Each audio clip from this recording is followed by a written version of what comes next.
Hey, what is up guys, it's Lewpac back with another Albion Online video for you, and today we've got a new video in the Beginner's Guide series. I'm currently in the process of revamping all my old Beginner's Guide videos to bring them up to 2020 editions. We've got some new ones coming out as well, so if you guys are on the beginner side of Albion life or looking to learn more about the game, there'll be a lot of content for you coming very soon on the channel. Today's beginner guide is going to focus on faction capes, or capes as we call them, because normal capes are pretty much useless nowadays. So a quick history lesson: back at the start of Albion Online, we didn't have capes with abilities, we just had a cape. A cape was a cape, it went from tier 2 all the way up to tier 8.3 masterpiece, and the only thing it did was give a bit of max energy and energy regeneration. So the increasing cost of the leather and stuff like that didn't really make it worth scaling up the capes, and it was just a bit of a weird slot. Like, if you had a long fight, the energy kind of mattered, but generally you wouldn't even notice whether you were wearing a tier 4 cape or a tier 8 cape at the time, and it was a bit of a wasted slot. However, over time we were given new capes with abilities to use, which completely changed the dynamic of the game and changed the meta quite substantially in a lot of cases. So at first we were given 5 capes which were tied to the city. So there's 10 faction capes currently in Albion overall. There's 5 tied to the 5 royal outer cities. So you've got Bridgewatch, Fort Stirling, Martlock, Thetford and Lyndhurst. And then we had 5 capes which were tied to 5 mob factions. So you have a Heretic Cape, an Undead Cape, a Demon Cape, a Morgana Cape and a Keeper Cape, giving us 10 current faction capes in the game to choose from. Each one has a different ability and each one has a different use. There's some that are offensive, some that are defensive, some that are utility, and so on and so forth.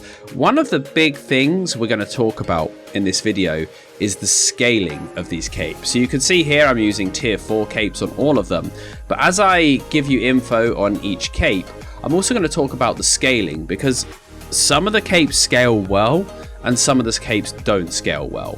So for an example of what that means is a Thetford Cape is an attack ability, and as you increase the tier of the cape, the attack gets stronger.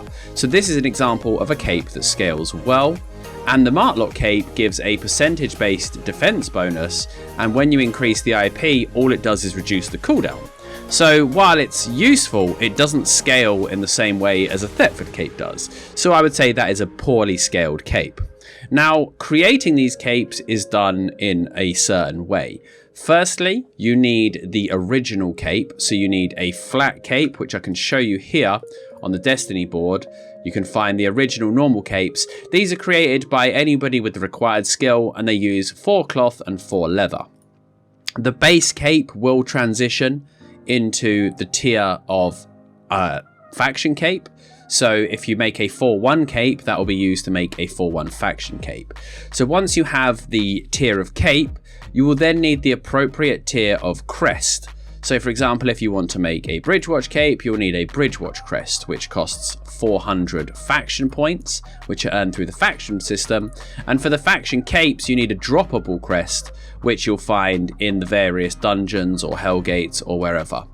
So you need the appropriate tier cape, you need the appropriate tier crest for the cape you're trying to create, and then finally, depending on the tier, you will need a number of hearts. The hearts are earned from the 5 cities, so for example, mountain hearts are earned in Fort Stirling, beast hearts are earned in Bridgewatch, and you earn these through the faction warfare system again. And the fact that these hearts are used is what makes these capes so expensive. If you've gone to buy a cape, you will undoubtedly have noticed that obviously you might be wearing 4.1 gear. Your entire gear set costs maybe 50, 60k. And then if you want to pair an Undead Cape with it, suddenly you're looking at an extra 170,000 silver, which is 3 times what the rest of your gear costs. So currently, in my opinion, the faction cape costs are a little bit too high, but that's mainly because the way that the hearts are generated is not popular.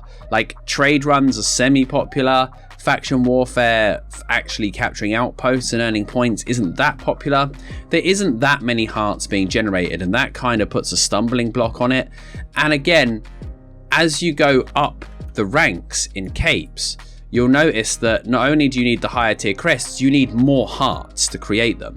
That's why it's not really worth making capes of a higher tier than 4 because of the extra hearts, unless the cape scales really well or it's a set that you're never going to lose, like a hardcore expedition set. In that case, you know, maybe you want to go for the best capes, but it's generally, you're going to be buying 4-1, 4-2, 4-3 capes. You'll occasionally see like someone flexing with a tier 8 cape or maybe a 5, but tier 4 is where the majority of crafting is done, which is why the crests, if you find them, are actually, you'll make more money selling tier 4 crests often than you will tier 6 for the majority of capes.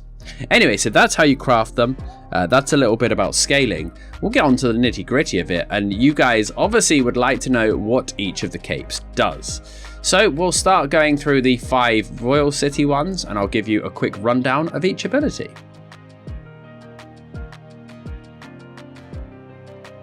So starting off is the Bridgewatch Cape. This is an offensive spell called Sandstorm. It's activated by a normal attack, and the effect is it creates a 4-meter sandstorm in any position. It slows enemies by 50% and reduces their damage by 50%.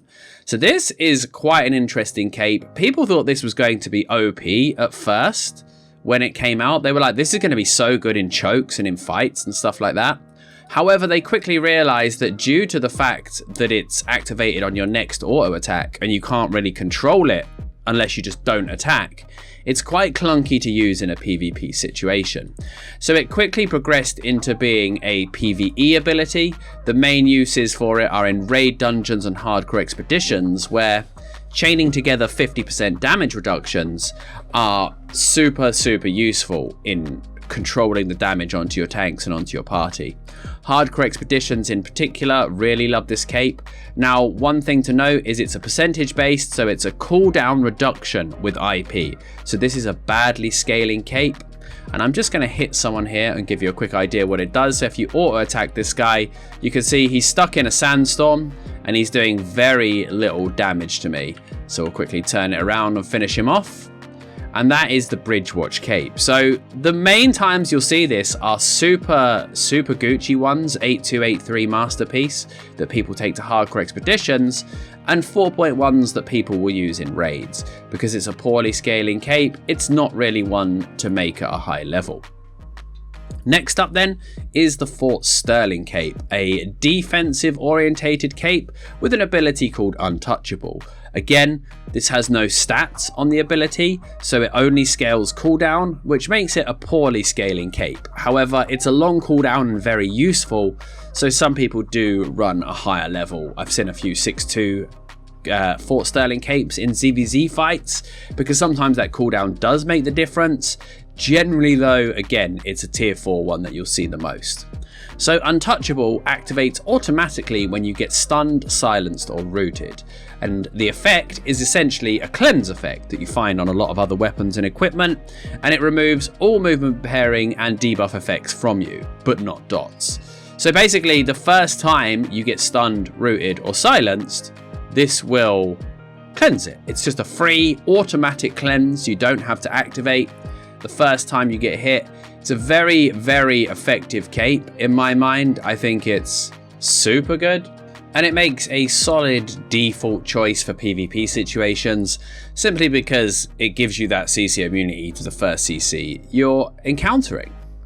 Okay, next up is the Martlock Cape, another cape that's defensively orientated and doesn't scale well with level, so low tiers are fully acceptable here. Shield of Protection is automatically activated when you take damage and your health is below 25%. The effect is it increases your defenses by 50% for 5 seconds. So one thing about this is the higher your defenses are to start with, the more effective this cape is. So it's particularly good on high defensive classes like plate users and tanks. And it's essentially a automatically activating resist pot, which is very useful. If we jump into a fight here and get hit by the enemies, I just need to enable my health bar as well. I don't have that on right now. And you'll see when we drop below 25, we're going to get this Martlock buff activated, and you can see our resistances jump up. As you can see though, unlike a resistance potion, it doesn't actually increase your CC resistance. So it's literally just a defensive resistance. It doesn't really make that exactly clear, but it only affects your resistances to the actual damage, not your CC resistance, whereas a resistance pot specifies that it gives you CC resistance as well. So it's not quite as good as a resistance pot, but it's very, very hard to kill someone through one of these, especially if they're being healed. That said, it is vulnerable to being purged, so you've definitely got to watch out for that. So the Martlock Cape, a solid choice for frontliners and tanky characters. And then on to one of my personal favourites, and that of course is the Thetford Cape, or the Thetty Wap as we like to call it. On my team, the Thetford Cape is an offensively orientated cape. It scales very, very well with IP, so it's well worth getting better ones with here. It's a chain lightning attack that does 187 magic damage to 4 enemies on a 15-second cooldown. So this one is a really short cooldown. A lot of the capes have quite long cooldowns because they're big, solid abilities like a resist buff or, you know, a cleanse. And they've got like a 1 to 2 minute cooldown. Some of them, I believe, like even the Bridge Watch has only a 1 minute cooldown. And then some of the longest ones, the Lyndhurst is about 2 minutes 30. The Martlock's base is 3 minutes, so it's one of the longest ones. And the Thetford, as we said, is one of the shortest ones. Now, as you can see here, the chain lightning ability is not insignificant in its damage. It hits 4 mobs in that case, does a nice chunk, but the fact that it's on a 15-second cooldown is quite a big deal. That means that it's going to be getting insane value over long fights.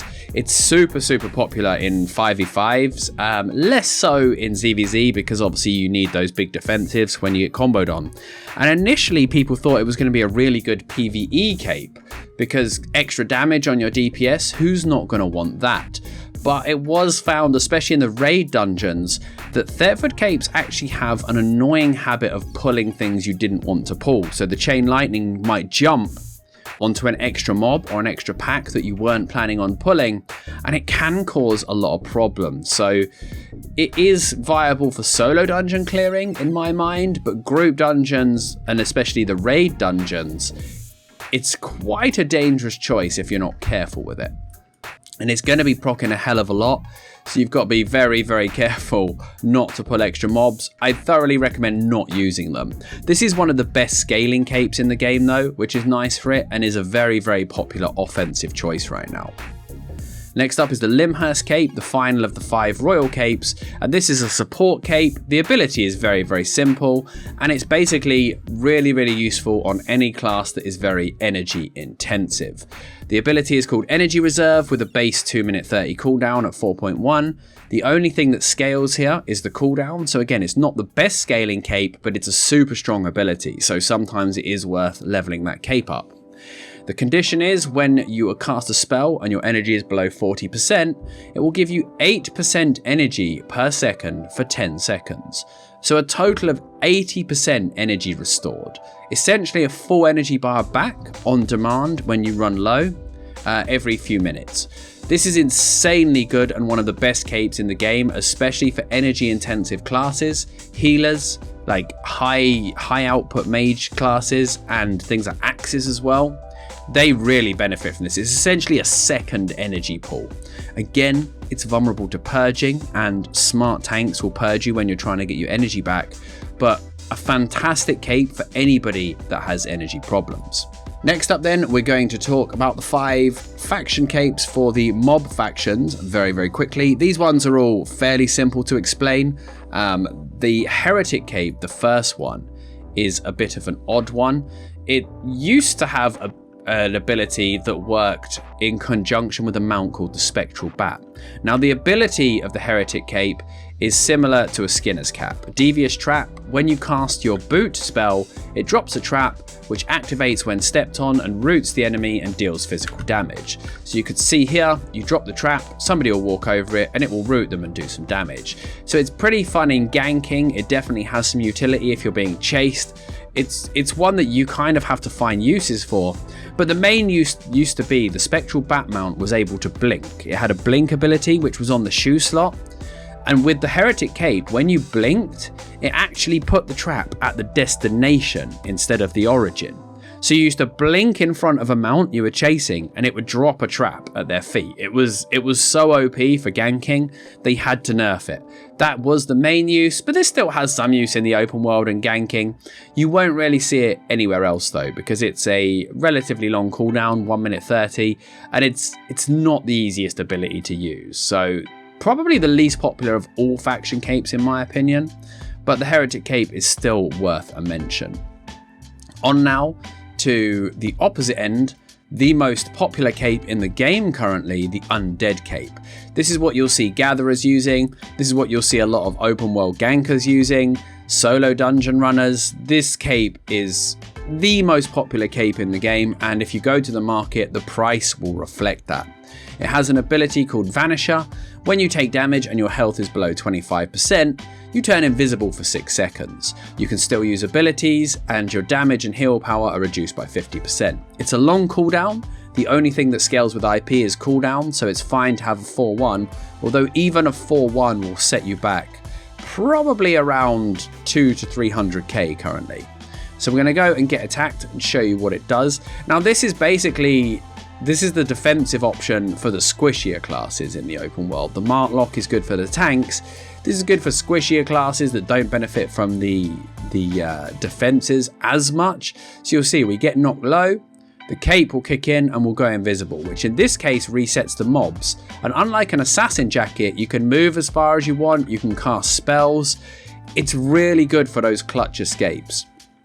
You can be revealed by all the normal methods, such as a purge in an AoE from a battle howl, or a stalker hood. Mortal Agony will reveal you, guardian armor, stuff like that. You can still be damaged as well if someone guesses correctly where you are and hits you with a non-targeted spell. You can still take damage, but these capes have saved me more times than I can count. This is the #1 cape in the game for survivability in my mind. You just need to learn how to use it, be ready for it to proc, and likewise if somebody's using it, you need to be ready to reveal them as soon as it kicks in. If you're ganking and you're chasing someone and they've got the Undead Cape, you need to have somebody ready to counter it. So a super solid choice. Doesn't scale that well, but it doesn't really matter. You'll be paying a fortune for it nonetheless. The next cape then, another favourite of mine, the Demon Cape, another offensive cape tied to the Demon faction from Hellgates. This has the Opening to Hell ability, which is activated by a normal attack, and it basically creates an area of lava underneath the target, which does damage. It does more damage to players than it does to mobs. It's still decent-ish in PvE, but the main use of this is in PvP combos, where either you or a teammate has an ability to shut someone down in place, like root them, stun them, silence them and slow them, hold them in one position, while the Opening to Hell goes to work on them and just does insane amounts of damage. This is a damage-based cape, so again, like the Thetford Cape, this cape scales really, really well with IP, so leveling up this cape is well worth it. Anyone that's seen my Poglog video, one of my most popular videos here, will know that I use the stun and Demon Cape combination with the damage amp from Soldier Armor to just drop entire groups of players. This cape is either insane or useless, right? If somebody is stuck on your Demon Cape, they're in big trouble. If they're not stuck, they just walk off of it and they take some damage, but they're not too scared. So I'll go and proc it on the mobs here so you can get an idea of what it does. We'll drop the Demon Cape under this unsuspecting knifeling, and you can see that he's just going to melt away. And that's about 1/3 of the damage it will do to a player as well. So it's a reasonably long cooldown at a minute, but it's still a lot shorter than most of the defensive capes. And again, it'll probably sync up with your big combos as well. If you're running like 2v2 Hellgates with the combo, you're generally playing around the Demon Cape, and it will sync up with all your other big combo abilities because they'll generally be on a half-a-minute cooldown. So you'll get to use them once while the cape's on cooldown, and they should be ready for the second rotation. Solid offensive choice. Again, It's a cape that you need to know how to play, but very, very good once you do. Morgana's cape then, you'll see this played sometimes on bows, but primarily on frosts and forge hammers. This is an offensive cape once again. Its condition, Mark of the Raven, activates when you cast an ability from your E slot. So like the Heretic Cape, which activates on the F slot, this activates on the E slot, which is the ultimate ability of your weapon. It will increase your cast and attack speed by 50% for 8 seconds. So this is really good for classes that do a lot of auto attack damage or that spam an ability. So permafrost mages spamming their Q ability, or bows and forge hammers with their high auto attack damage. These are the guys that benefit the most from the Morgana's cape. You'll know it activates because you'll see these wings grow above you for 8 seconds, and you'll see here my auto attack speed is crazy. I can insta cast Deadly Chop pretty much. So it's a crazy, crazy offensive cape. The issue is the big wings make it very obvious you're using it and you're vulnerable to being purged. But other than that, it's pretty good. You just need to make sure if your cape is off cooldown, you need to make sure you're using your E at an appropriate time that you can use the benefits of the cape. You don't want to waste your E on something and then not be able to get full value from the cape, because it is a reasonably long cooldown. But a solid offensive choice, providing it pairs up with your class. A base of 2 minutes cooldown, I believe, at this level. I've got some cooldown reduction here from my Spectre's jacket. So a really, really nice cape. And finally then, the Keeper Cape. We'll have a quick look at this. And this is another offensive cape with big burst damage potential. This one actually pairs quite well with the Great Axe as well. When your health drops below 70%, it will increase your damage by 50% for 6 seconds. Again, non-scaling. None of the parts of the effect scale. The only thing that goes up with IP is cooldown. So not real insane value in making high-level capes. I would like to see all of the capes overall be brought to scale properly. I think that would be good for the game. But for now, this is what we got, and so the guide reflects, obviously, what's in the game. So I'll give you an idea about the cape's effect. You'll be able to tell it again. Like the Morgana cape, it's got a very obvious effect, and you do need to be very, very scared. If you see someone proc this, they're going to be doing a ton of damage for the next 6 seconds. So if you don't respect this when you're out in the world, you could end up in big trouble. We'll just proc it on this guy here. This poor unsuspecting lion.